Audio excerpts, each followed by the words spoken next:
ನಮಸ್ಕಾರ friends, ಮಲ್ಲೀಸ್ fashion ವರ್ಲ್ಡ್ಗೆ ಸ್ವಾಗತ. Friends, ನೀವು ಇವತ್ತು ನೋಡ್ಬೋದು ಸ್ಲೀವ್ಸ್ ಎಂಬ್ರಾಯ್ಡ್ರಿಗೆ ಹೂವು ಹೇಗೆ ಇಡೋದು ಅಂತ ಸಿಂಪಲ್ ಆಗಿರ್ತಕ್ಕಂತಹ ಒಂದು ಎಂಬ್ರಾಯ್ಡ್ರಿ ಹೂವು ಮಾಡ್ತಾ ಇದ್ದೇನೆ ಸ್ಲೀವ್ಸಿಗೆ. ನೋಡಿ, ತುಂಬಾ ಸಿಂಪಲ್ ಆಗಿದೆ, ತುಂಬಾ ಚೆನ್ನಾಗಿ ಮೂಡಿ ಬಂದಿದೆ, ತುಂಬಾ ಅಟ್ರಾಕ್ಟಿವ್ ಆಗಿರೋದ್ರಿಂದ ನಿಮ್ಮಲ್ಲಿ ಶೇರ್ ಮಾಡೋಣ ಅನಿಸ್ತು. ಸಿಂಪಲ್ ಆದರೂ ತುಂಬಾ ಚೆನ್ನಾಗಿ ಬಂದಿದೆ.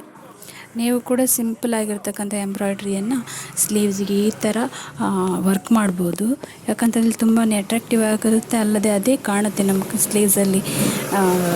ನಾವು ಎಂಬ್ರಾಯ್ಡ್ರಿ ಯಾವ ಥರ ವರ್ಕ್ ಡೈಲಿ ಮಾಡ್ತಾ ಇರ್ತೀವೋ ಹಾಗೆಯೇ ಫಿನಿಶಿಂಗ್ ತುಂಬಾ ನೀಟಾಗಿ ಬರುತ್ತೆ. ಈ ಥರದ್ದು ಕೆಲವು ಒಂದು 4-5 ಸ್ಲೀವ್ಸ್ ಎಂಬ್ರಾಯ್ಡ್ರಿ ಮಾಡಿದ್ದೇನೆ. ಬಟ್ ನಾನು ಇದೊಂದು ಸ್ವಲ್ಪ ವಿಡಿಯೋ ಮಾಡಿ ಹಾಕಿದ್ದೇನೆ. ಅದರದ್ದು ಬಾಕಿದ್ರದ್ದು ಫೋಟೋ ನಾನು ಸೆಂಡ್ ಮಾಡ್ತೇನೆ ಇದಕ್ಕೆ.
ಈ ಎಂಬ್ರಾಯ್ಡ್ರಿ ವರ್ಕ್ ನಿಮಗೆ ಇಷ್ಟ ಆದರೆ ಲೈಕ್ ಮಾಡಿ, ಶೇರ್ ಮಾಡಿ, ಕಮೆಂಟ್ ಮಾಡಿ.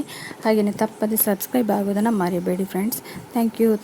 ಎಂಬ್ರಾಯ್ಡ್ರಿ ಮಾಡೋದು ವರ್ಕ್ ತುಂಬಾ ಇದೆ, ಆದರೆ ವಿಡಿಯೋ ಅಪ್ಲೋಡ್ ಮಾಡಲಿಕ್ಕೆ ಟೈಮ್ ಸಿಗ್ತಾ ಇಲ್ಲ, ಸೆಟ್ ಮಾಡಲಿಕ್ಕೆ ಟೈಮ್ ಸಿಗ್ತಾ ಇಲ್ಲ. ಟೈಮ್ ಆದರೆ ನಾಳೆ ನಾನು ಅಪ್ಲೋಡ್ ಮಾಡ್ತೇನೆ ವಿಡಿಯೋನ. Friends, thank you so much for watching.